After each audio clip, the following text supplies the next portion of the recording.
Oi pessoal, bem-vindos a mais uma videoaula. E dessa vez a gente vai falar sobre outros dois tipos de gráficos, certo? Nós falamos na aula passada sobre o gráfico em barras e o histograma de frequência. Nós vamos falar agora sobre o gráfico de setores, ok? Que é o apelidado de gráfico pizza também, ok? E o que acontece no gráfico de setores? A gente divide um círculo, tá? Em pedaços, como se fossem fatias de uma pizza, né? Em que o ângulo, né, o tamanho desse pedaço, pequeno ou grande, vai depender da frequência das classes. Então, a gente já sabe o que é classe, né? A gente já sabe o que é a frequência de cada classe. Então, por exemplo, eu tenho aqui as medalhas conquistadas pelo Brasil nos Jogos Olímpicos e estão separadas em 3 classes, né? Ouro, prata e bronze. E aí, quantas vezes a gente ganhou o ouro? 30 vezes. Quantas vezes a gente ganhou prata? 36 vezes. Quantas vezes a gente ganhou bronze? 62 vezes. Então, eu tenho cada classe e a frequência em que essa classe, que no caso são medalhas de ouro, apareceram, né? 30 vezes, prata 36 vezes, bronze 62 vezes. Então, como é que a gente faria para construir um gráfico de setores com esses dados, né? Primeiro, a gente precisa dividir os 360 graus correspondentes ao círculo completo, né? Em partes proporcionais às frequências 30, 36 e 62. Como é que a gente vai fazer isso? Primeiro, a gente precisa saber qual é o total de medalhas, né? Pra gente saber quanto que cada parte representa do todo. Então, o todo é só somar, né? Vou somar 30 mais 36 mais 62. E vai dar 128 medalhas no total. Então, o Brasil ganhou 128 medalhas no total, certo?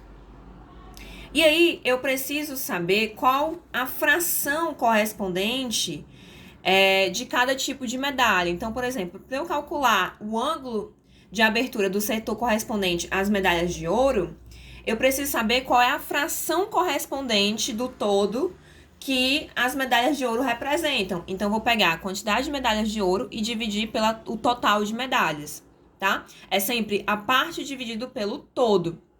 E aí, vai ser 30 dividido por 128. Isso daí vale para qualquer exemplo, tá, gente? Eu tô dando exemplo aqui das medalhas, mas vai ser sempre a frequência dividido pela frequência total, certo? O somatório de todas as frequências dividido pela... a frequência daquela classe dividido pelo somatório de todas as frequências, certo? Que vai dar igual, nesse caso aqui, a 0,23.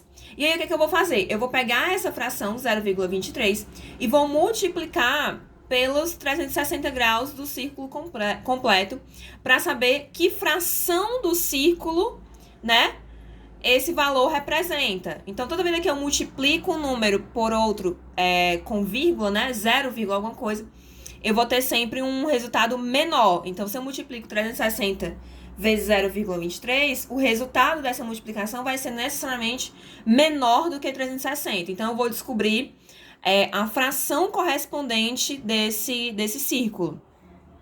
Nesse caso aqui, o ângulo correspondente a essa fração é de 84,37 graus. Então, eu sei que eu tenho que fazer um pedaço lá, abrir um ângulo.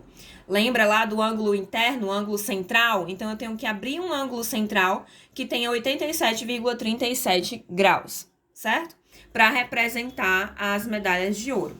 A mesma coisa eu vou fazer com as medalhas de prata e com as medalhas de bronze, né? Então, eu vou fazer o mesmo esquema. Pegar a frequência, dividir pelo todo, acho a minha fração, multiplico por 360 e acho o valor do ângulo correspondente.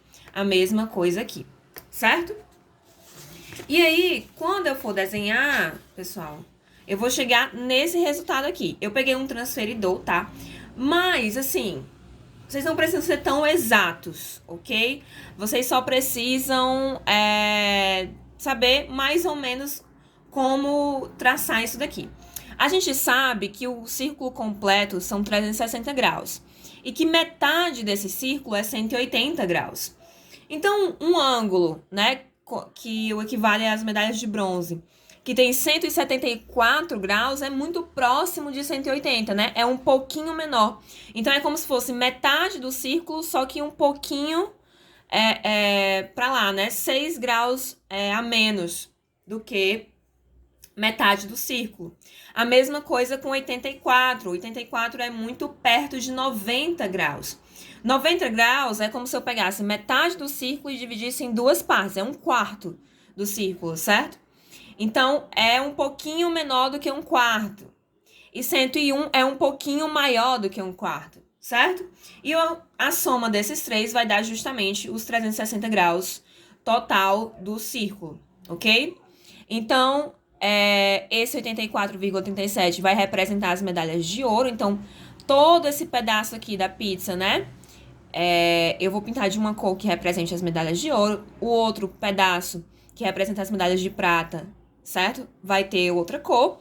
E o que representa as medalhas de bronze vai ter outra cor, justamente para diferenciar. Quando você for... Esse aqui não é o gráfico, isso aqui eu só coloquei para vocês os ângulos para vocês entenderem a divisão. Como é que a gente faz? Então, é proporcional. Você faz aquele cálculo e lá no círculo você vai dividindo proporcionalmente para cada ângulo. O resultado final seria esse daqui, né? Eu troquei aqui as cores, mas esse de cima é o do ouro, tá? Que representa 30, então você coloca lá na legenda, tá? Tem que colocar, porque senão a pessoa não vai saber qual é a frequência.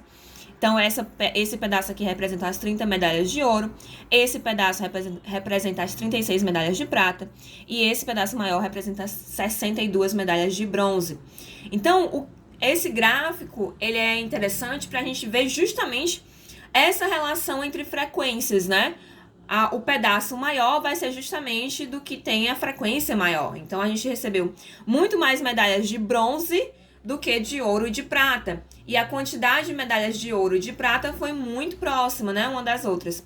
Um pouquinho mais de prata do que de ouro, mas quase a mesma coisa. Então, a gente consegue observar muito bem as frequências que são próximas e a que é bem maior do que as outras. Então, é interessante nesse aspecto o gráfico de setores. O gráfico de setores é interessante também quando a gente tem poucos dados, então poucas classes. No máximo 5 classes. Por quê? Porque senão eu vou ter várias fatiazinhas que vão ficar difíceis de dividir aqui nesse círculo. Então, só é interessante quando eu tenho poucas classes, tá? E o outro tipo de gráfico que eu queria falar para vocês é o gráfico de segmentos. O gráfico de segmentos é um gráfico que está sendo muito utilizado. Todo dia vocês veem um gráfico de segmento no jornal, que é justamente aquele gráfico da quantidade da mortalidade do coronavírus, do índice de contágio, né? Então, eles colocam aquilo ali em gráfico de segmento, que é o quê? Que é para mostrar justamente aquela curva de crescimento e decrescimento, né? Então, quando eu quero mostrar isso, o que tá, se aqueles meus dados, eles estão crescendo ou decrescendo ou se mantendo estáveis, eu uso um gráfico de segmentos, tá? Então, para fazer um exemplo disso, vocês podem ver aí os gráficos do corona, né? Mas eu trouxe aqui outro exemplo. Imagina, eu tô querendo colocar num gráfico o que está sendo exportado, né? O que o Brasil está recebendo de exportação durante esses 6 meses do ano de 2018. Então, em janeiro, ele exportou 17.027 milhões de dólares, né? Tá em milhões de dólares. Em fevereiro, 17.410. Enfim, então teve uma pequena variação, né? Pequenas variações de um mês para o outro. Então, eu tenho aqui, quando eu tenho várias classes, né? No caso de um gráfico de segmento, eu tenho várias classes. Os gráficos de segmento normalmente são utilizados quando a gente se refere a tempo. Então, as classes são justamente referentes a tempo, ou o passar dos dias, né? O quanto que a coisa está crescendo com uma semana, com um mês, com um dia, com um ano. Então, o gráfico de segmento é normalmente utilizado nesse aspecto. Quando eu estou analisando o crescimento ou decrescimento de um certo dado ao longo do tempo, certo? Então, a gente usa esse tipo de gráfico. Então, o que eu vou fazer aqui? O gráfico de segmentos usa aquele formato de eixos. Então, um eixo vai ser, são os meus dados, né? São justamente os valores. E o outro eixo vai ser o tempo. Esse formato aqui é o mesmo formato do gráfico de barras, tá? A única coisa que muda é que ao invés de usar aquelas barrinhas, eu vou usar os pontos sendo ligados, tá? Só isso. Mas é bem parecido também, tem o mesmo intuito, só que ele é um pouco mais claro justamente nessa demonstração do que cresce e do que decresce, certo? Então, o que aconteceu aqui, né? Em janeiro, ele tinha, né, 17.027, então tava aqui, ó, um pouquinho acima do 17.000. Em fevereiro, o ponto já tá aqui 17.410, então um pouquinho, quase no 17.500. Aí em março ele teve um pico, né? Subiu e foi para 20.230, então ele foi aqui para cima de 20.000. Depois ele decresceu um pouco e veio para 19.720, então tá aqui um pouquinho acima de 19.500.